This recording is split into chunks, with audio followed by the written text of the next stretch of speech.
Olá, está começando mais um Juca Kfouri Entrevista na sua TVT e hoje eu vou conversar com uma dessas figuras adoráveis que este país produz. Uma dessas figuras que a gente abraça sempre, com muito afeto, com muito carinho, com muita admiração. Ele já passou por tudo quanto é lugar que se possa imaginar da imprensa brasileira e ganhou todos os prêmios que você possa imaginar da imprensa brasileira, do Prêmio ESSO ao Prêmio Comunique-se, passando por diversos prêmios Abril e por aí afora. Produz de tudo, reportagens excelentes, crônicas excelentes, livros excelentes, ficções excelentes e fala de qualquer assunto, razão pela qual eu vou perguntar para Chico Sá, Chico com X e Sá com S, mas poderia ser com C cedilha.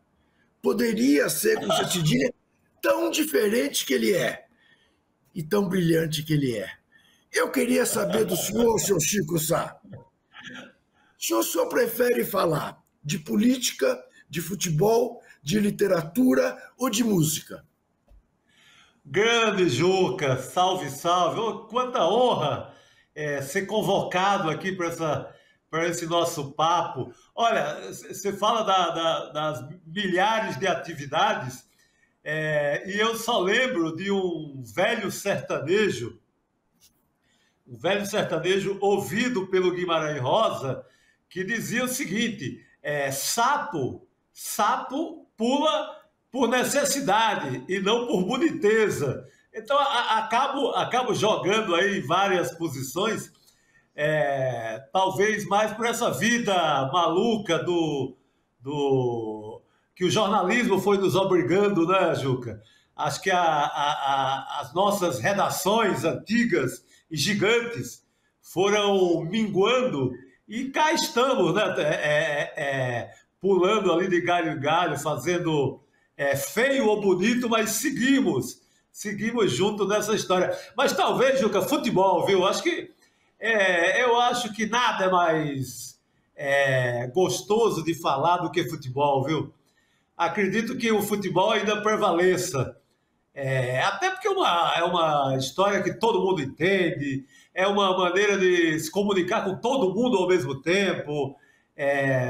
Acho que supera tudo que é linguagem, viu? Acho que o futebol ainda prevalece.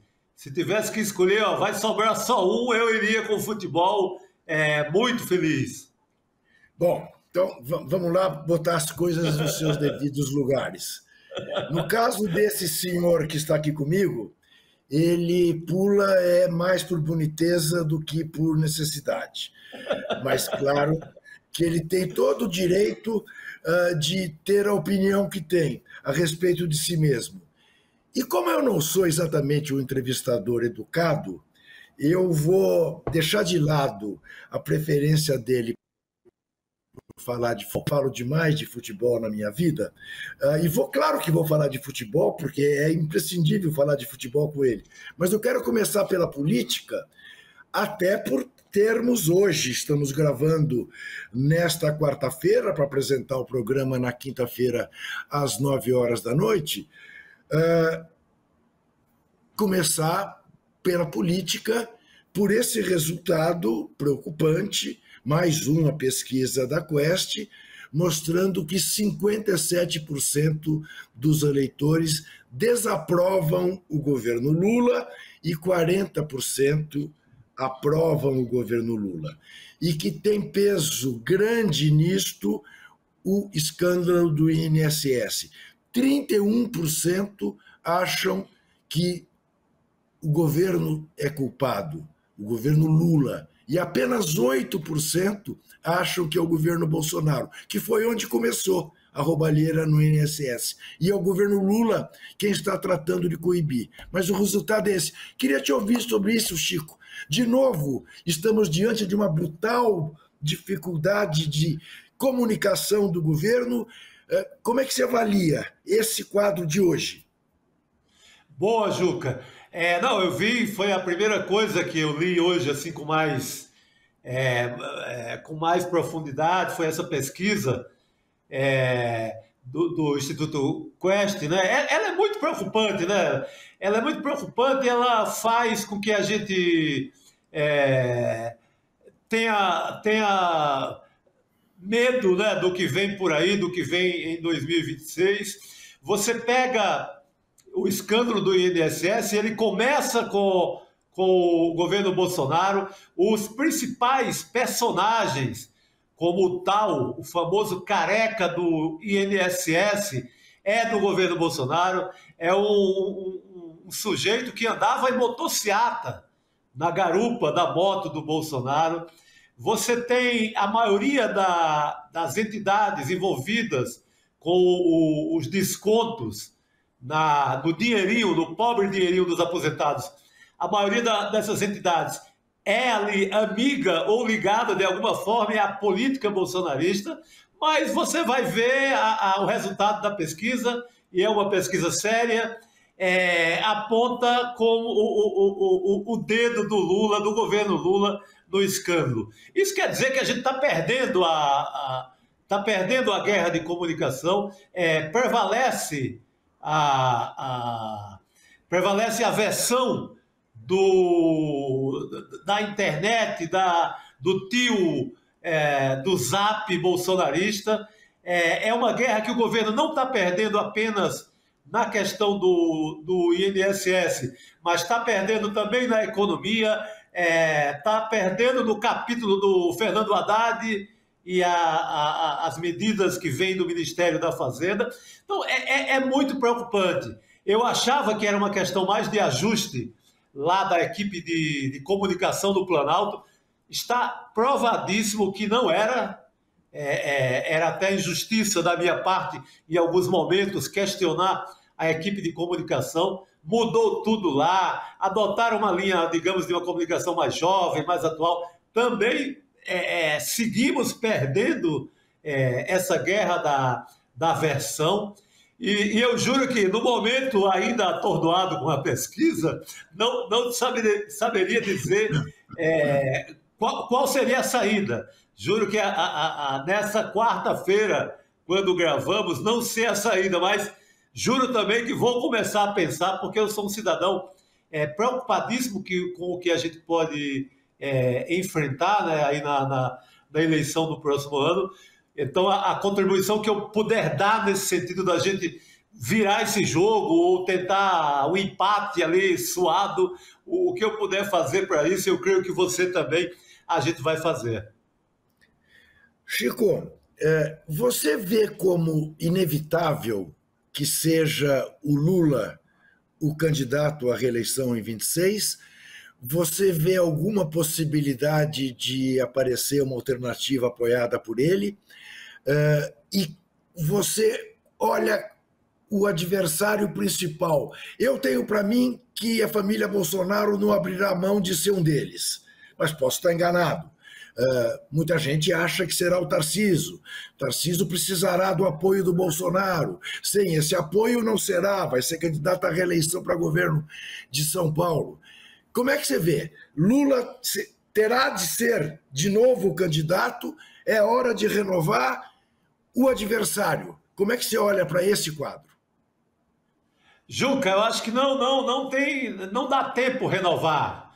Não dá tempo renovação. Quem tem que colocar a camisa de titular e voltar para o jogo terá que ser o velho Lula do sindicato, o velho Lula do terceiro que pode ir para o quarto mandato, o velho Lula do Bolsa Família, o velho Lula que produziu ali uma memória de muita coisa boa desse país, né? É o Lula que diminui a migração dos nordestinos para São Paulo, é o Lula de tantos programas sociais, e talvez o Lula, ainda sem uma grande marca no atual governo, é esse Lula, é esse candidato que temos e que vai jogar ali com a camisa 8 ou 10 da democracia. É ele que vai para o jogo. Acredito também que a família Bolsonaro não abrirá mão de uma candidatura com o DNA do autoritarismo, o DNA da enganação bolsonarista, o DNA que quase nos põe de novo numa ditadura. Então, eu acho que o adversário é também muito definido.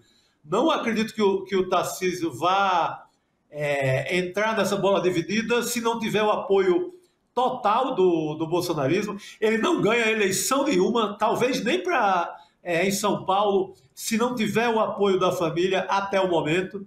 É um governador que não construiu ainda uma imagem própria.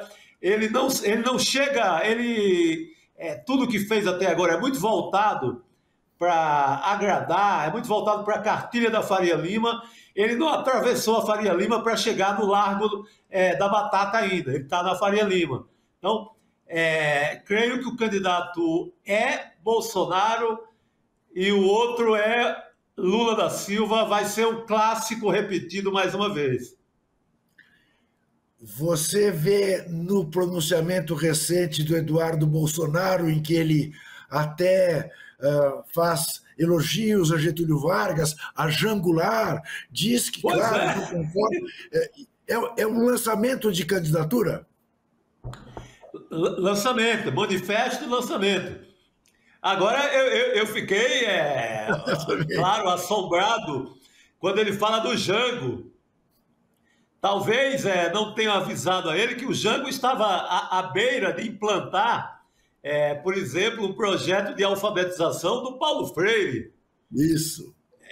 Talvez não tenha avisado a ele isso tudo, mas eu acho que já é um truque, né, para tornar mais palatável, tentar colar um pouco aí na turma do dinheiro de São Paulo, que sonha tanto com a candidatura do Tarcísio, mas não vai ter. Eu acho que não teremos o Tarcísio, vai ser alguém, né, a gincana, a disputa na extrema-direita é dentro de casa. Se Michele, ou se o Eduardo, ou se talvez o Flávio, mas não saia aí dessa residência.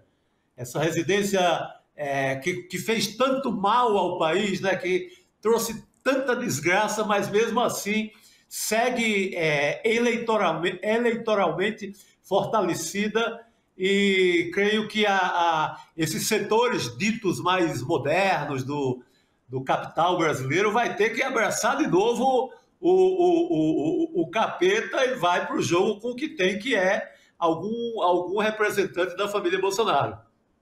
Você sabe, olha, Chico, eu vou lhe dizer uma coisa, de novo, correndo o risco de estar redondamente enganado. Eu não acredito que seja a Michele para cabeça de chapa. Eu acho que tem que ser sangue puro, sangue Bolsonaro.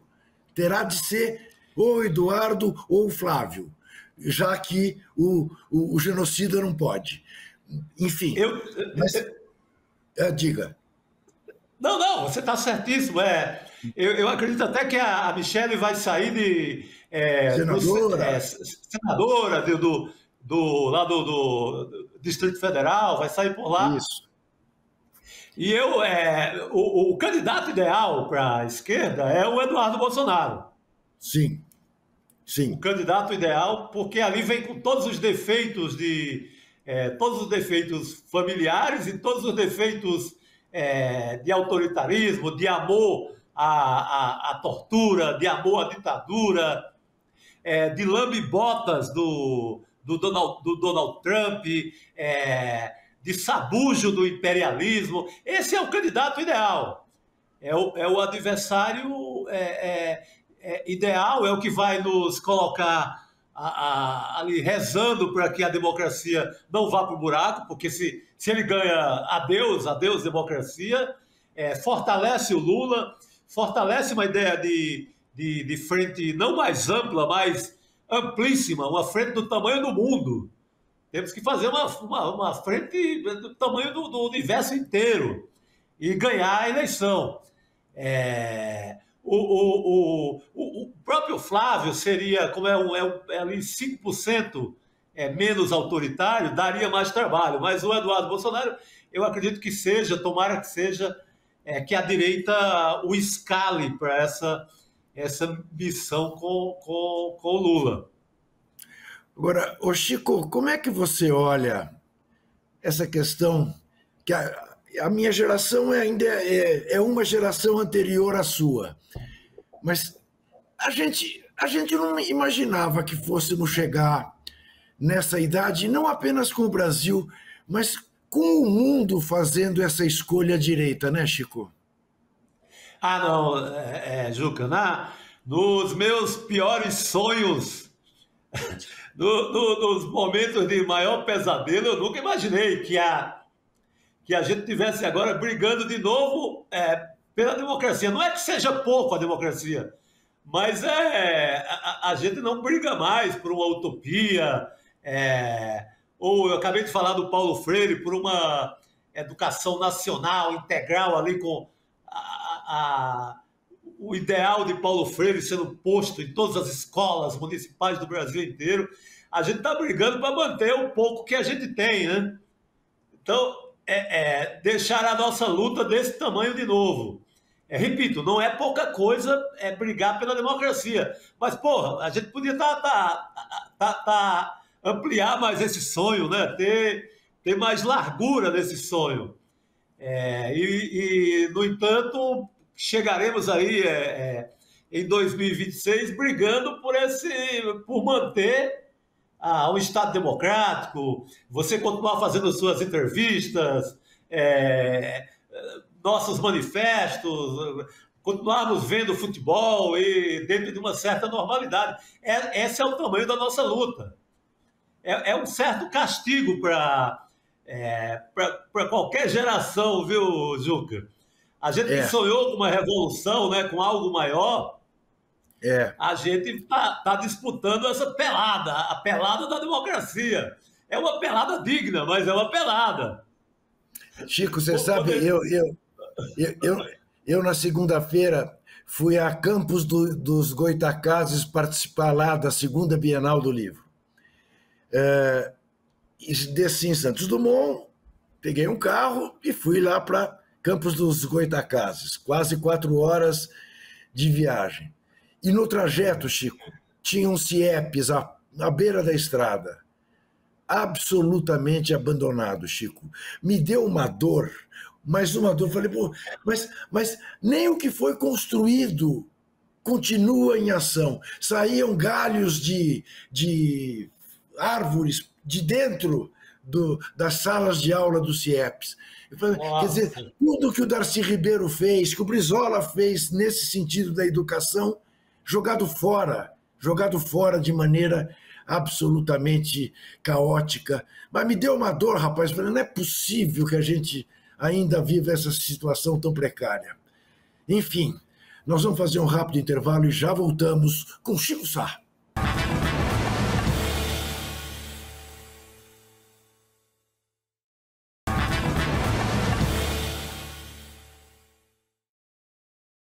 Eu converso com o jornalista, com o escritor, com o Faz Tudo, Chico Sá, meu companheiro de ICL, foi meu companheiro na Folha de São Paulo e somos companheiros no que há de mais importante, que é nos nossos sonhos, nas nossas lutas, na nossa resistência. Chico Sá é cearense, nascido na cidade do Crato. E se eu não estiver enganado, Chico, eu queria que você contasse essa história. Seu primeiro emprego foi numa rádio em que você respondia cartas para as chamadas viúvas da seca. É isso mesmo? Conta um pouco dessa experiência. É isso aí, Juca. A biografia está certa aí. Eu só queria voltar um pouco. Eu fiquei com a tua imagem do CIEP, dos galhos saindo de dentro. Você falou do Darcy Ribeiro. Poxa, essa imagem, confesso, me arrepiou aqui, viu, Juca? Porque talvez ela represente isso que eu tinha acabado de falar, que a gente achava que nosso sonho era maior, que a gente ia chegar ali no ensaio de revolução, e, no entanto, você vai lá para Campos dos Goytacazes e vê esse Brasil ainda talvez o Darcy Ribeiro, sendo essa árvore que sai de dentro dessa ruína, né? Você vê o CIEP em ruína, que imagem dolorosa, mas ela é a grande imagem. Inevitavelmente, vou ter que, em alguma das minhas crônicas, vou citar essa tua imagem. Mas já indo do interior fluminense para o meu Cariri, lá no Crato, Juazeiro do Norte, eu comecei digamos assim, atividades profissionais no jornalismo com essa missão, que era responder cartas de um programa chamado Temas de Amor. Era um programa tocado por um vizinho lá da Rua Santa Luzia, em Juazeiro do Norte, o Gevan Siqueira, o grande Gevan Siqueira, que mora hoje em Fortaleza.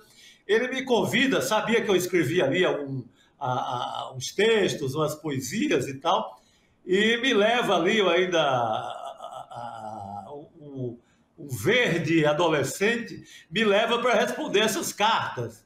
Mas você imagina o que sabia do amor um jovem de 15 para 16 anos, né, que não havia sequer dado um beijo direito a alguma mulher, não havia conquistado ninguém até então, por conta da falta de preparo sentimental para a missão amorosa.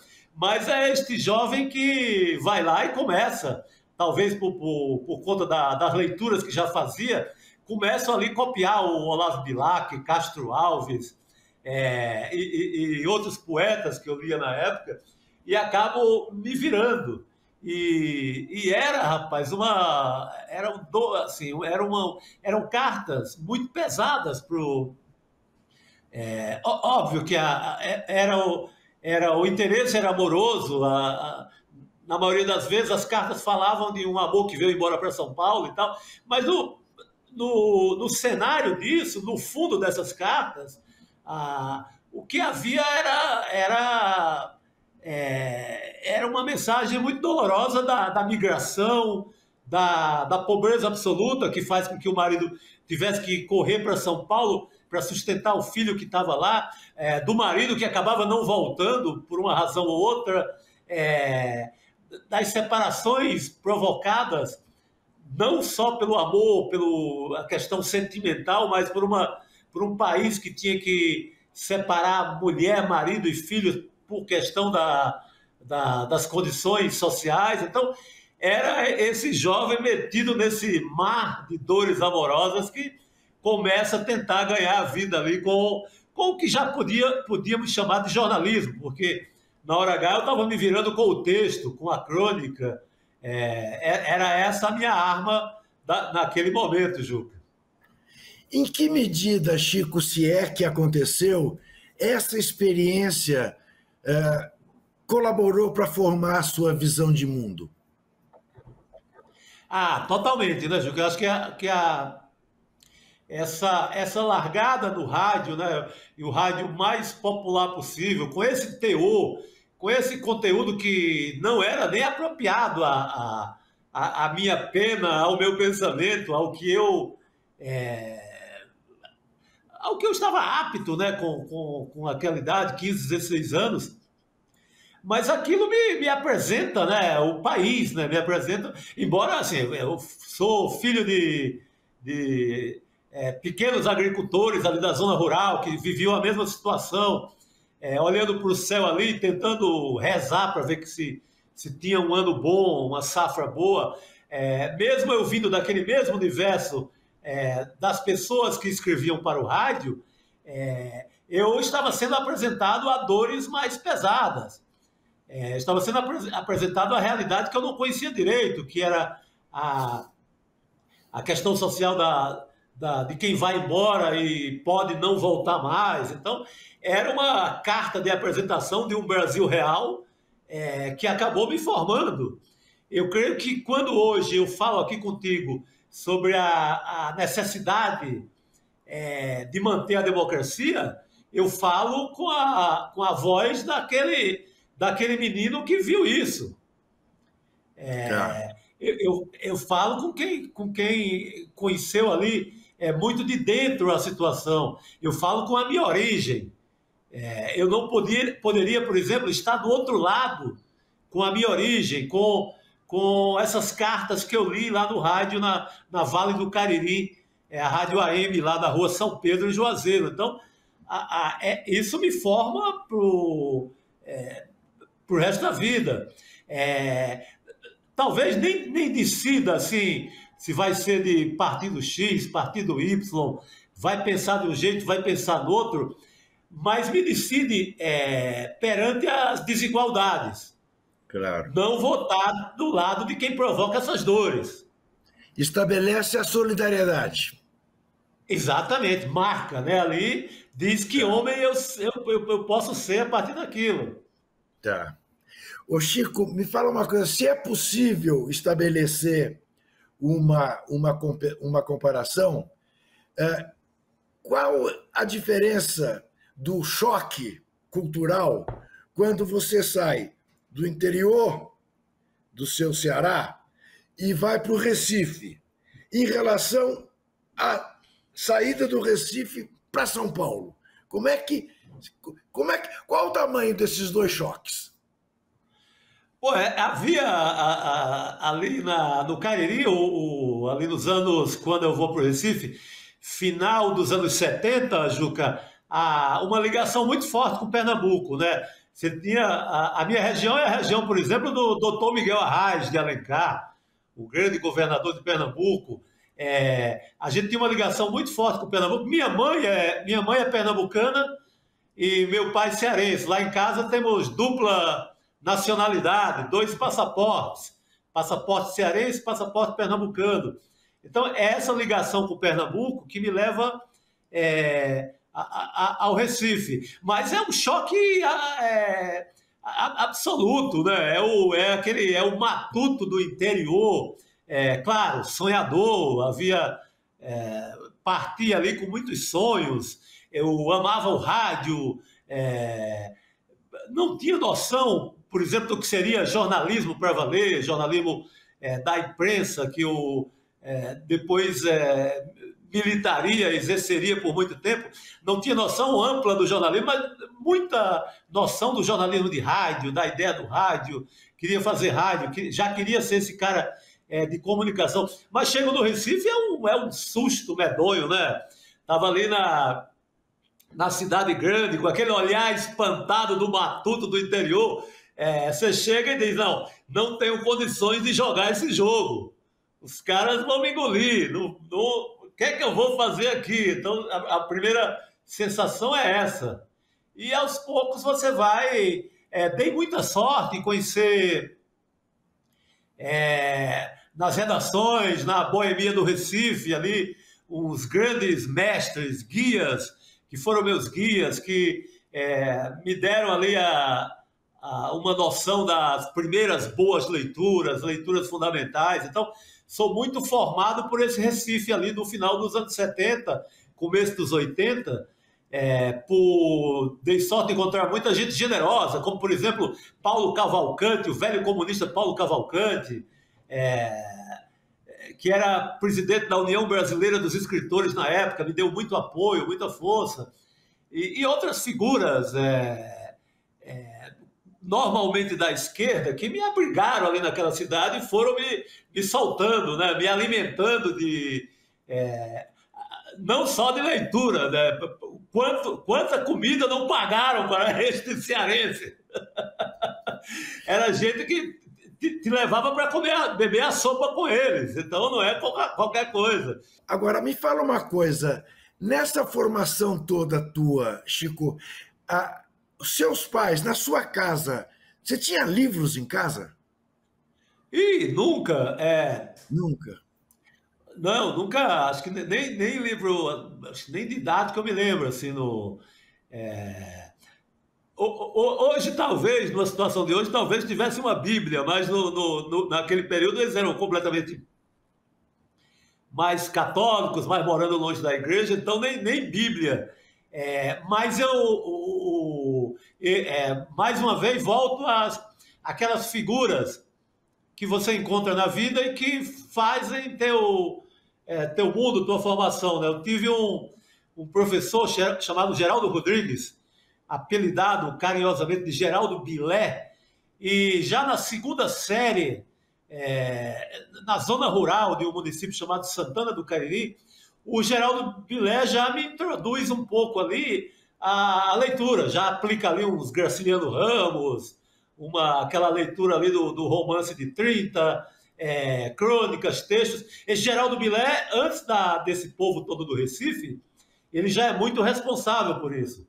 É um professor de zona rural, de escola pública, mas esse Geraldo já é desses encontros que acabam formando um homem, né? Formando uma história.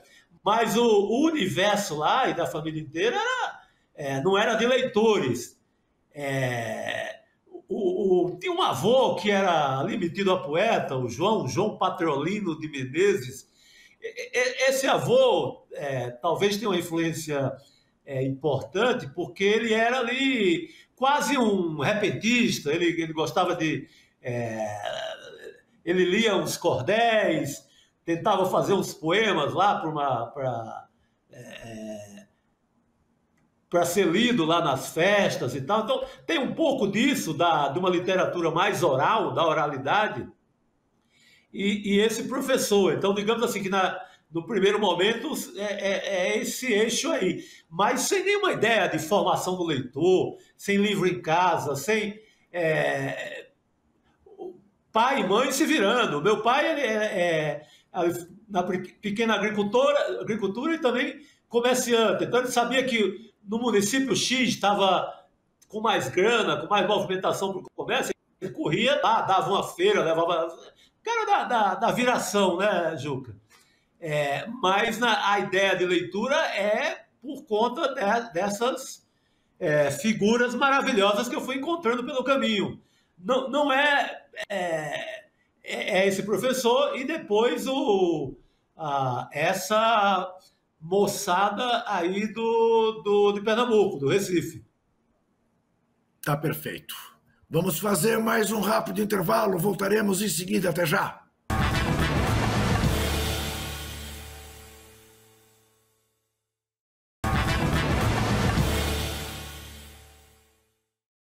Eu converso com o Chico Sá.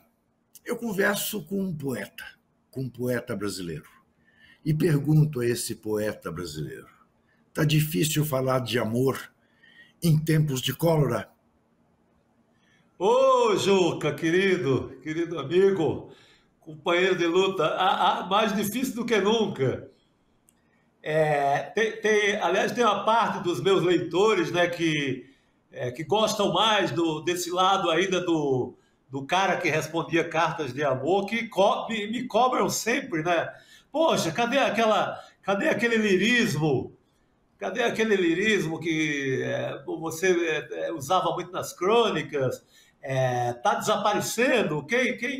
Aí eu costumo responder que a realidade está engolindo um pouco, né? A nossa urgência, o medo de uma desgraça eleitoral, essa urgência da hora política tem levado, sim, viu, Juca? Tem levado muito desse lirismo.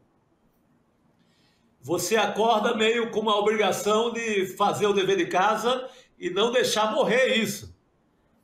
Eu me sinto muito na obrigação de estar nessa vigília. Eu entendo perfeitamente isso, Chico. Eu entendo perfeitamente isso. É a mesma coisa que me cobram no futebol. Você, em vez de falar do jogo, está falando muito dos bastidores, da sujeira. Eu adoraria só falar do jogo. Tudo que eu gostaria na vida era só falar do jogo. Agora, Chico, em que medida, afinal você vem da cidade, você vem da região de Padim Cícero, em que medida a religiosidade te pegou?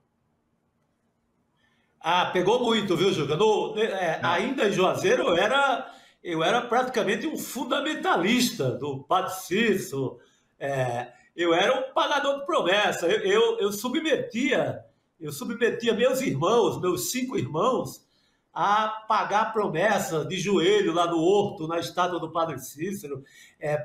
Eu era um fanático religioso nesse sentido, muito ligado à história da região, né? Eu era mais um naquela nação ali, naquela nação cariri de pessoas muito ligadas à história, que aí não é a história da Igreja Católica, porque você sabe que o Padre Cícero ele chegou a ser excomungado pelas autoridades de Roma, por conta de uns milagres, aquela polêmica de uns milagres.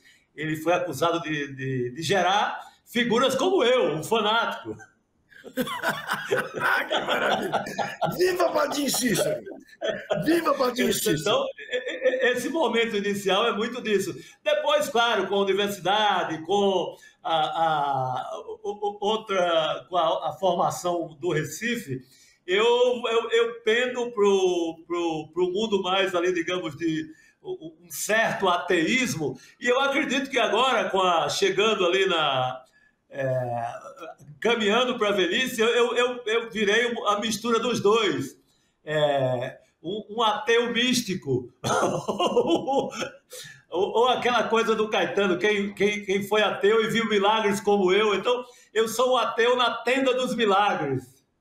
Tá, maravilha.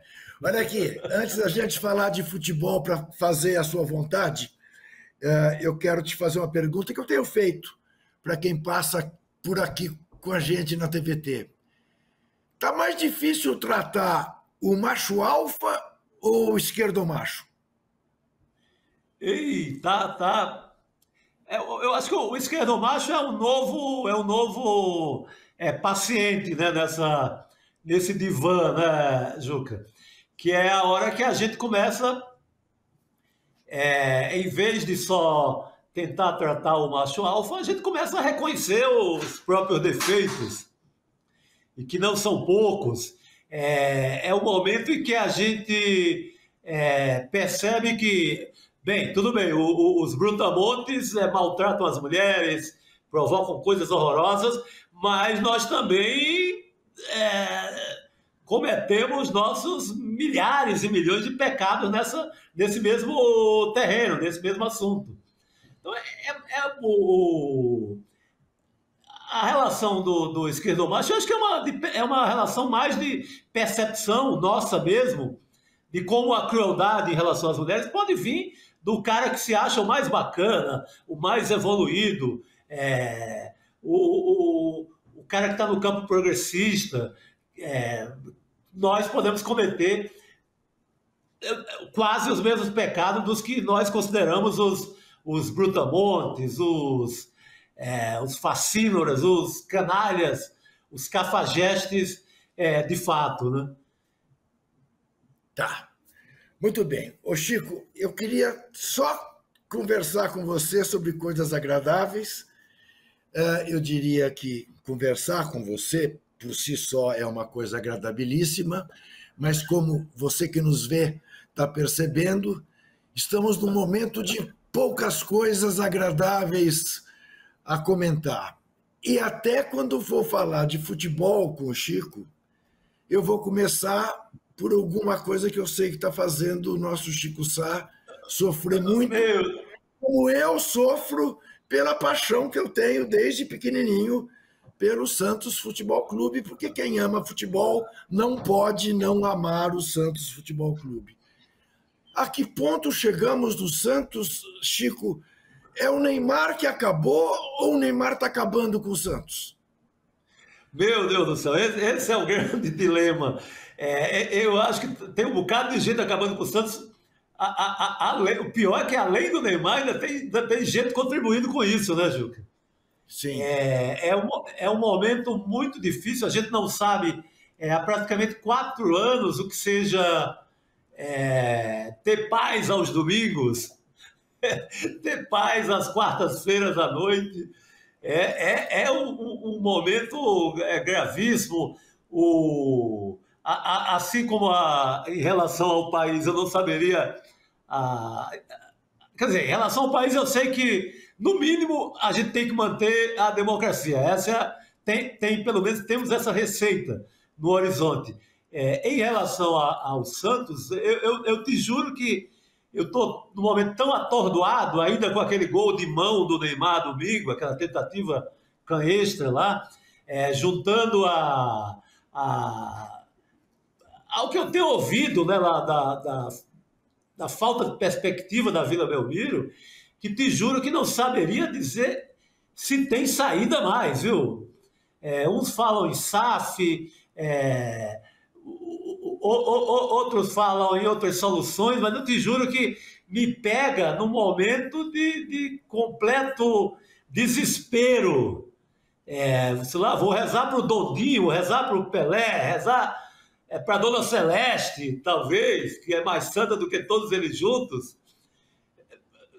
Te juro que para voltar, você me colocou hoje num divã que tudo parte daquele menino lá do Cariri agora. Então eu estou voltando para o dia que eu virei santista ali, ouvindo no rádio com um tio que já morava em São Paulo e que tinha voltado lá de férias, ouvindo os jogos do Santos ali do rádio, formando toda aquela devoção. Era Padre Cícero do lado e Pelé do outro. Era o mesmo altar. Os dois estavam no mesmo altar, assim. Às vezes o Pelé superava um pouquinho, às vezes o Padre Cícero superava, mas eram os dois no mesmo universo. Então, aquele menino que se formou torcedor do Santos, desde aquele momento, eu sou um filho da geração bicampeão do mundo, viúva, não é viúva, viuvíssima do Pelé, num certo sentido. Eu te direi que eu não saberia apontar uma solução hoje para o Santos Futebol Clube. O que não sei te dizer o que daria jeito. Se dissolve a diretoria, se manda de volta Neymar com o pai, com toda a família. Juro que eu não sei a receita. Só sei que não aguento mais, Juca Kfouri. Pelo amor de Deus. Você sabe que nós temos aqui um ex-santista que se transformou num corintiano. E que foi também muito seu amigo. Que falta nos faz, doutor Sócrates brasileiro, Chico? Meu Deus do céu! Uma falta gigante, né?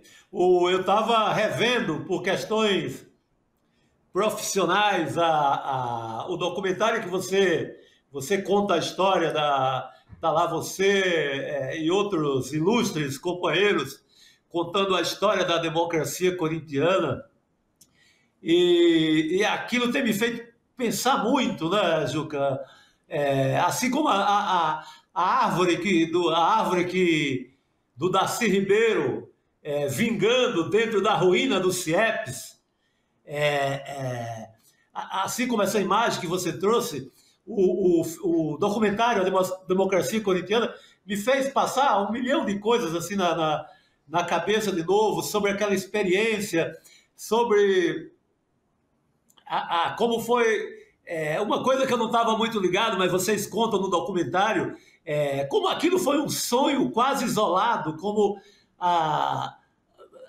depois, além das diretas não terem passado, da emenda não ter passado, o doutor ter ido embora, o Adilson ainda perde a eleição. Então, aquilo talvez foi muito pedagógico, mas serviu para aumentar o meu desespero de agora em relação ao próximo ano, sabe?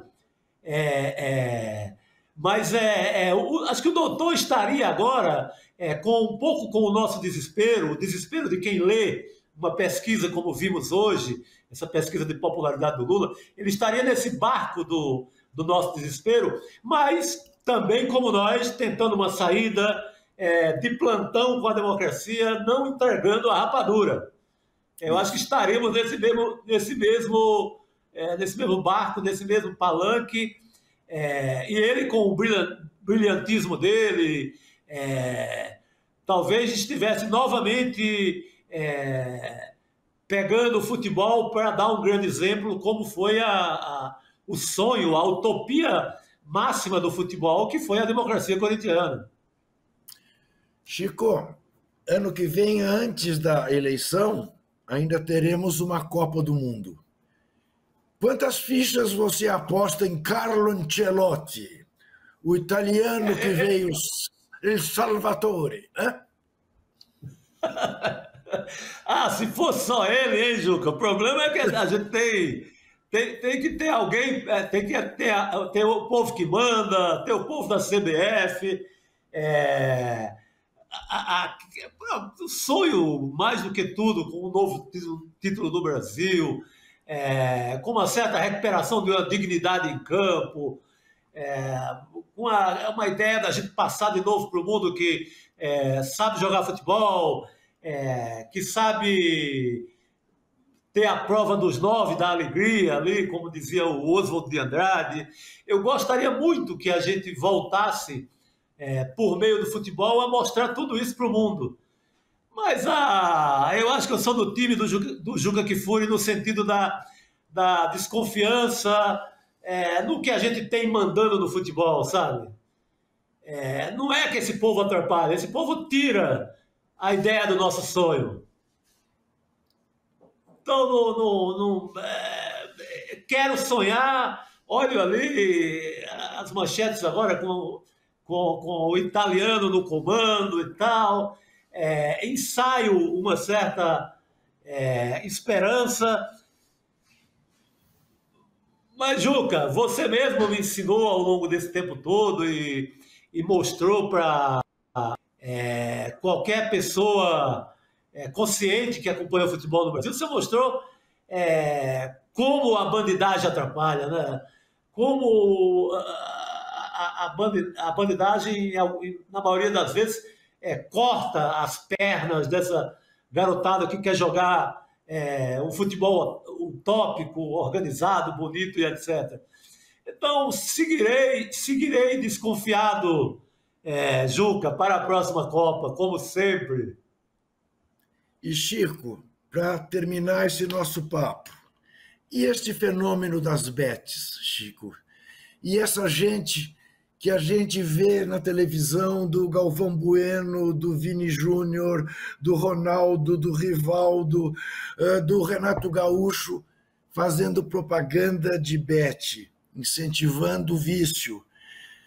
Você concorda comigo que nós estamos diante, além do mais, além de botar em risco a credibilidade do jogo, estamos diante de um problema de saúde pública que ainda não temos consciência do tamanho que ele tem? Talvez seja o maior problema de saúde pública no momento, viu, Juca? Eu tive essa semana fui de cobaia ajudar um amigo biólogo lá da USP, fui ao hospital universitário lá da USP, estava lá uma rodinha de conversa que eu presenciei no corredor, discutindo essa história, discutindo ainda informalmente, mas como isso é uma questão de saúde pública. Você pega, tenho amigos também no Hospital das Clínicas, onde funciona um núcleo de ajuda a jogadores compulsivos, também preocupadíssimo. Temos amigos, você conhece muitos deles, ligados à direção do SUS, o nosso bendito Sistema Único de Saúde, gente preocupadíssima com o gasto, com a desgraça que esses jogos vão trazer.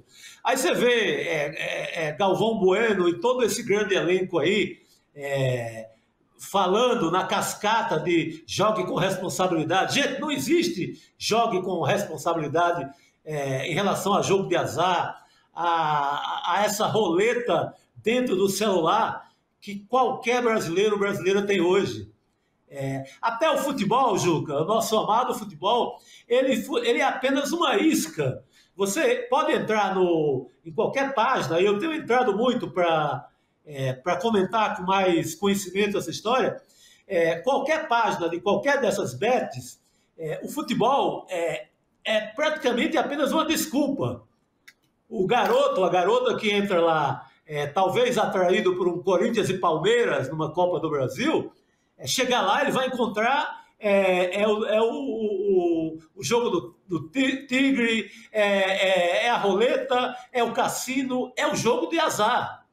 O futebol tem sido usado por jogadores, ex-jogadores, pelo pessoal das mesas redondas e pelo Galvão, todos esses citados, como desculpa. Você chega lá, você vai viciar na jogatina pior desse mundo, sabe? Então, não tem desculpa. E é uma gente que não precisa desse dinheiro, né? Isso, Dá para abrir isso. mão desse dinheiro, né, Juca? Além do mais, aqueles que precisam eu não sou capaz de entender. Os que não precisam, realmente, a gente tem que denunciar. Chico Sá, eu te agradeço muitíssimo. Agradeço a sua senhora, dona Larissa, mãe da Irene, porque nos ajudou no roteiro desse papo.